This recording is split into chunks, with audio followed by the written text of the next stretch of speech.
నమస్కారం గురుగారు. నమస్కారం తల్లి. గురుగారు, ఇప్పుడు ఆర్థిక సమస్యలతో బాధపడుతున్న చాలామంది ఉన్నారండి. ఆ సమస్యలతో బాధపడుతూ అప్పులు చేస్తూ చాలా రకాలుగా ఉన్నారు. అయితే ఈ అప్పుల సమస్యలు తీరాలంటే ఎలాంటి పరిహారం చేస్తే మంచిదంటారు? దీనికి కూడా మహానుభావులైన వాళ్ళు, పెద్దలైన వాళ్ళు చాలా మంత్రాలు, కొత్త కొత్త విధానాలు, దానికోసం ముందు 15,000 అప్పు చేసి మరీ చేసుకోవాల్సి ఉంటుంది. అంటే ఏమిటి, ఒక గొయ్యి పూడ్చడానికి పక్కనే ఇంకో గొయ్యి తవ్వి దాంట్లో బట్టి దీంట్లో వేయడం లాంటిది అనమాట అది. కానీ తల్లి, దీనికి కూడా మన పెద్దలు మార్గాలు చెప్పారమ్మా. తేలిక మార్గాలు చెప్పారు. తేలిక మార్గాలు చెప్తే మనకి నచ్చదు. ఎంచేతంటే తేలిగ్గా ఉందనుకోండి, ఇది ఎవడు వింటాడండి అంటాడు చటుక్కుని. దీనికే మార్గాలు ఉన్నాయమ్మా. అప్పుల బాధ తీరాలి. అప్పు ఎందుకు అవుతుందమ్మా? మనం ఖర్చు పెట్టవలసిన దానికంటే ఎక్కువ చేస్తున్నందువల్ల. దాశరథి శతకంలో కూడా ఇలాంటి పద్యం చెప్పాడు ఆయన, పాపం. అది కారణం. అది పక్కన ఉంచండి. అప్పులు బాధ తీరాలి. అలాగే మనకి కష్టానికి తగిన ధనం రావాలి. అలాగే ఖర్చులకు తగిన ధనం కూడా ఉంటూ ఉండాలి. నిజమే. దీనికి మార్గం ఏమిటంటే, చదువుకునే వాళ్ళకి మార్గం ఉంది, లేని వాళ్ళకు కూడా మార్గం చెప్తాను. మొదటిది ఏమిటి, శంకరాచార్యుల వారి కనకధారాస్తవం అని ఉంది. కనకధారా స్తోత్రం. ఎన్ని దాంట్లో 30 శ్లోకాలు, 35 ఉంటాయి.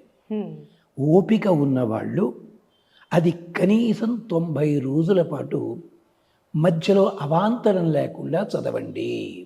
ఉదయం పూట కొంచెం కాఫీ టిఫిన్ తర్వాత చేసుకోండి అమ్మా. మామూలుగా బుద్ధం స్నానం చేసి తలస్నానం అక్కల చేసి సన్నిధిలో కూర్చొని లక్ష్మీదేవి పటం. అమ్మా, ఎప్పుడూ దేవతలను ఒక్కళ్ళని కూర్చోబెట్టకూడదమ్మా.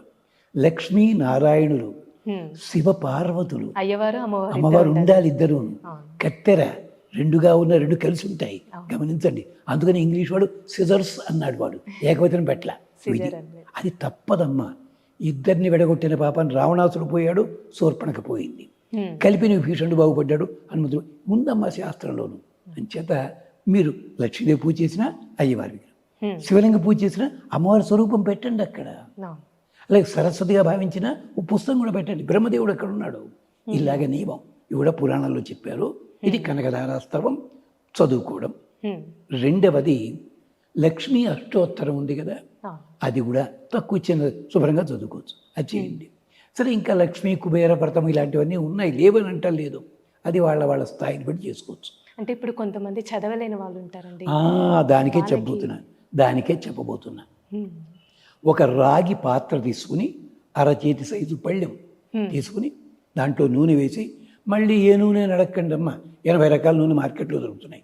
మామూలు నూనె, నువ్వుల నూనె వేసి 9 ఎర్ర ఒత్తులు, అంటే తెల్ల ఒత్తినే కుంకంతో మెరిగితే ఎర్ర ఒత్తి అవుతుంది. అది నక్షత్ర ఆకారంలో వెలిగించి పెట్టండి. పెట్టి బాగా చదువుకోలేని వాళ్ళు ఓం కార్తవీర్యార్జునాయ నమః, కష్టం కాదు కదా ఇది, చిన్న మంత్రం. ఓం కార్తవీర్యార్జునాయ నమః అని ఆ దీపానికి 11 సార్లు ప్రదర్శన చేయండి. విడిగా కూర్చుని ఒక 57 సార్లు కానీ 108 సార్లు చదువుకోండి. అంటే ఈ విధంగా ఏ వారం చేస్తే మంచిదండి? రోజు రోజు చేసుకోవాలి. చిన్న బెల్లం ముక్క నివేదన చేయండి. ఓపిక ఉంది, 1 గ్లాసుడు పాలలో తేనె వేసి నివేదన చేయండి. ఇంట్లో వాడుకోండి. అది ఇది 108 అయితే చాలా ఉత్తమం అమ్మ. మీకు ఎక్కువ టైం పట్టదు, 7-8 నిమిషాలు. కానీ ఇది మాత్రం గూట్లో పెట్టకండి. ఈ దీపం కాలిపోయి బగ్గును మండిపోతుంది. అందుకని యువతలకే పెట్టుకోవాలి. అది వెలుగుతుండగానే గుండ్రంగా తిరుగుతూ 11 సార్లు ఈ మొత్తం చదవండి. ఇది ఉదయం పూటే చేసుకోండి. మధ్యలో ఊరెళ్ళారు, ఇబ్బంది లేదు అని మనసులోనే అనుకోండి. ఈ పని చేయండి. మీకు మొదటి 45 రోజుల లోపలే ధనం రావడం జరుగుతుంది, అవసరాలు తీరుతాయి, క్షేమం గడుతుంది. అది ఇంట్లో ఒక్కడు చేస్తే సరిపోతుంది. ఈ ఇంట్లో పిల్లలు వేరే వాళ్ళు చేసుకోవచ్చు. అది అద్భుతంగా పని అవుతుంది. ఇది చదువుకునే వాళ్ళకైతే కార్తవీర్యార్జునో నామ రాజా బాహు సహస్రవాన్ తస్య స్మరణమాత్రేణ హృతం నష్టంచ లభతే. మనకందరికీ కార్తవీర్యార్జునుడు అనగానే పరశురామ చేతిలో చచ్చాడు, ఈ దుర్మార్గపు కథే గుర్తొస్తుంది. కానీ అతని గురించి కాళిదాసు రఘువంశంలో చెప్పాడు. తన రాజ్యంలో ఎవడైనా తప్పు చేద్దాం అనుకుంటేట అక్కడ ప్రత్యక్షమయ్యేవట. డొక్క బద్దలు చేస్తా జాగ్రత్త అని చెప్పి. అతను సుదర్శన చక్రం యొక్క అంశ. అందుకని చదువుకున్నట్టయితే పోయిన వస్తువు తిరిగి వస్తుంది, పోయిన డబ్బు తిరిగి వస్తుంది, ధనలాభం కలుగుతుంది, క్షేమం కలుగుతుంది. మొదటిదేమిటి కనకధారాస్తవం, లక్ష్మీ అష్టోత్తరం. ఇంకా చిట్ట చివరిది మేము ఇదండి అని చెప్తారు. వాళ్ళు ఏం చేయాలంటే తప్పనిసరిగా మిగిలిన రోజులు ఎలా ఉన్న మంగళ శుక్రవారాలు 2 హారతి కర్పూరం బిళ్ళలు వెలిగించి అద్దిల్లైనా సొంతిల్లైనా ప్రతి గదికి చూపించి గుమ్మానికి కూడా హారతి ఇచ్చేసి అది బయటపడే ఇంటి పెంట మీద ఉదయము సాయంకాలం కూడా, సాయంకాలం వచ్చి చీకటి పడిన తర్వాత చెయ్యండి. తర్వాత దేవుడి గుళ్ళో అప్పుడు కొబ్బరికాయలతో ఆటలాడుతుంటారు వాళ్ళు, అలాంటి కొబ్బరికాయ ఇస్తారు. అది తెచ్చుకొని పసుపు గుడ్డలు పెట్టి లోపల దాచుకోండి. లేదంటారు పటిక బెల్లం కాదు, పటిక ఓ పావు కిలో ముక్క ముక్కలు తీసుకోదు, పావు కిలోది అది పసుపు గుడ్డలో కట్టి దేవుడి దగ్గర దేవుడి ఫోటో దగ్గర పెట్టి రోజు 3 సార్లు పసుపు కుంకం వేయండి. ఫలితం లభిస్తుంది. మీకు కావాల్సిన ధనం వచ్చిన తర్వాత ఈ పటిక ఏదైనా చెరువులో కానీ కాలువలో కానీ వదిలిపెట్టేయండి. చేయండి. ఇది క్రమంగా 1 ఏడాది పాటు చేసుకోండి, ఫలితం లభించి తీరుతుందమ్మా. ఉంది చేసేవాడు. ఇప్పటికీ పల్లెటూళ్ళల్లో ప్రతి ఇంట్లో చేస్తారు ఇలాంటివి. ఇది ఎందుకో ప్రచారంలోకి తీసుకురావటం లేదా వాళ్ళు కూడా, కారణం తెలియదు. గురుగారు, అంటే శుక్రవారం రోజు కొన్ని వస్తువులు బయటకి ఇవ్వద్దు అని అంటూ ఉంటారు. ముందుగా అయితే డబ్బు సంగతి అండి, అసలు డబ్బులు అనేది ఎవరికి ఇవ్వద్దు అని అంటూ ఉంటారు. అసలు కారణం ఏమి ఉండొచ్చండి? మరి శుక్రవారం నాడు మనం పసుపు కుంకుమ తాంబూలాలు ఇస్తుంటాం. అది డబ్బు కాదమ్మా, డబ్బులే కదండి. అంటే అక్కడ అర్థం ఏంటంటేనమ్మా, శుక్రవారం లక్ష్మీ సంబంధం, మంగళవారం కూడా ఒక తమాషాగా చెప్పారు సంస్కృతంలో. అమంగళవారే మంగళవార సంజ్ఞ అన్నారు. మంగళవారం అమంగళవారం అంటారు కదా, దాన్ని మంగళవారం పేరిటేరిటయా అన్నారు చమత్కారంగా. ఈ 2 రోజుల్లో డబ్బు ఇవ్వడం కూడదని పెద్దలు చెప్పారు. అది ఆచారంగా వచ్చింది. కానీ పసుపు కుంకుమ సంబారాలు ఇలాంటివి మాత్రం ఇవ్వచ్చు, దాంట్లో దోషం లేదు. ఏ వారమైనా ఇచ్చుకోవచ్చు. శుక్రవారం ప్రత్యేకించి లక్ష్మీ స్వరూపం అది. అంచేతే అన్నమాచార్య వారు కూడా కంటి శుక్రవారము గడియలేడింట అని పాట కూడా శుక్రవారం గొప్పతనాన్ని. ఆఖరికి గురువారాన్ని కూడా మనం ఏం పేరు పెట్టి పిలిచామమ్మా? లక్ష్మీవారం. ఎందుకు వచ్చిందో తెలుగుగా చాలా అందంగా చెప్పాడు, అది వేరే కదా. అంచేత శుక్రవారం నాడు ధనము ఎందుకు ఇవ్వకూడదు అని కారణం ఏంటంటే, శుక్రవారానికి అధిపతి ఎవరు? శుక్రాచార్యుల వారు. శుక్రాచార్యుల వారు ఎవరు గురువు? రాక్షసుల గురువు. నిజానికి రాక్షసులంతా శుక్రుడి పేరు చెప్తే వింటే విన్నవాళ్ళంతా బాగుపడ్డారు. ఎక్కడ వినలేదన్న ప్రతివాడు దెబ్బతిన్నాడు. బలిచక్రవర్తి అంతవరకు బాగున్నాడు.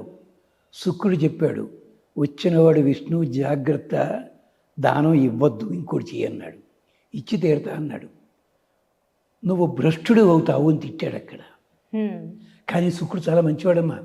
శత్రువైన దేవతల తాలూకు బృహస్పతి కొడుకు కచ్చుడు వస్తే, బృహస్పతి కొడుకువా రా పాఠం చెప్తానులే చెప్పాడని ముందు పరీక్షించాడు. ఇన్ని లక్షణాలు ఉన్నాయి.